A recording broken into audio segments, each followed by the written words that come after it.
Stanford University is known around the world as a place of intelligence, ambition, and opportunity.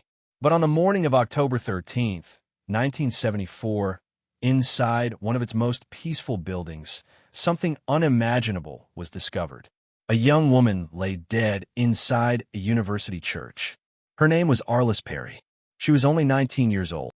This is the story of Arlis Perry. Arlis Perry was born in 1955 and raised in North Dakota. She was described as gentle, thoughtful, deeply religious. Arlis was not reckless or rebellious. She was introspective and serious for her age. In the summer of 1974, she married her high school sweetheart, Bruce Perry. They were young, barely out of their teens. Shortly after their wedding, the couple moved to Stanford University, where Bruce was beginning graduate studies. For Arlis, Stanford was supposed to be a new beginning. It became her end. Life at Stanford was not what Arlis expected. Bruce was busy with his studies. Arlis felt isolated. She struggled emotionally and spiritually. Friends later recalled that Arlis felt lonely and overwhelmed. She often sought comfort in religion.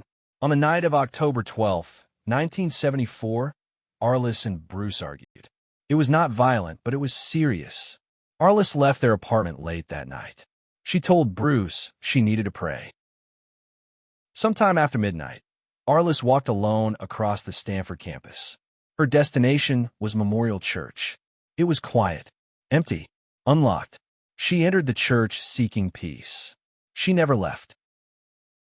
Early the next morning, a security guard entered Memorial Church. Inside, near the altar, he found Arlis Perry's body. The scene was horrifying. Arlis had been stabbed multiple times, struck with a heavy object, posed in a ritualistic manner. A sharp object protruded from her body. A candle was placed on her back. This was not random violence. This was intentional and deeply disturbing. Investigators were stunned. There were no signs of robbery, no forced entry, no clear suspect. The brutality of the crime didn't match Arlis's personality or lifestyle. She had no known enemies. The crime scene appeared symbolic, almost staged. Almost immediately, rumors began. The mid-1970s were a strange time in America. Fear of cults and Satanism was growing. Because of the ritual-like elements at the scene, investigators leaned into a dangerous assumption. They speculated about occult involvement. This theory distracted attention from real investigative work. No solid evidence supported it. But once the idea took hold, the case lost direction. As often happens, suspicion quietly shifted toward Bruce Perry. He was young. He had argued with Arlis. He was the husband, but there was no evidence tying him to the crime.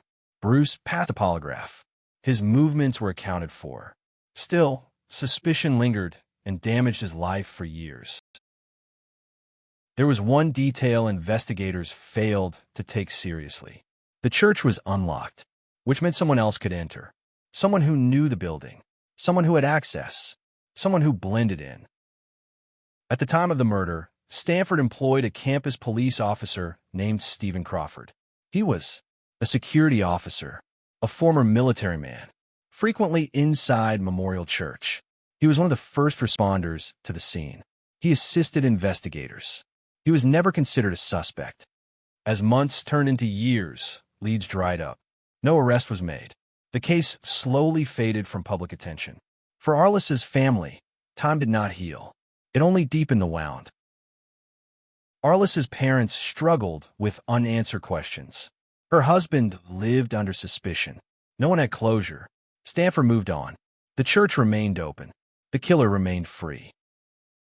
Decades later, a retired detective named Jim Hopper revisited the case.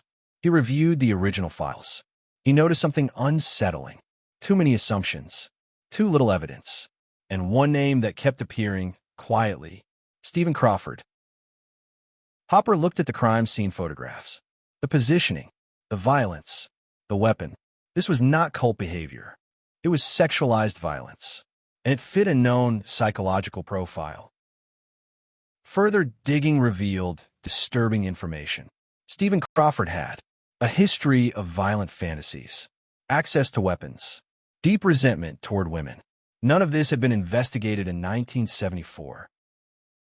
Preserved evidence from the crime scene still existed. Modern DNA testing was finally possible. Samples were tested. The results were undeniable. The DNA matched Stephen Crawford. In 2018, investigators confronted Crawford. He denied everything, but he could not explain the DNA. He could not explain his presence. His story collapsed. Before he could be arrested, Stephen Crawford took his own life. He left behind a note. In it, he admitted responsibility for Arlis Perry's murder. After 44 years, the case was officially solved. Not by confession, not by rumor, by evidence. Arlis entered the church alone. Crawford followed. He attacked her. The staging was meant to confuse investigators, and it worked for decades. This case exposed serious failures. Assumptions over evidence, ignoring access-based suspects, allowing bias to guide conclusions. Justice came too late. Arlis Perry was not a mystery. She was a young woman looking for peace. She deserved protection. She deserved truth.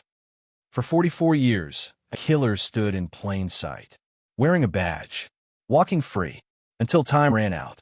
Arlis Perry's story reminds us, truth can be delayed, but it cannot be buried forever.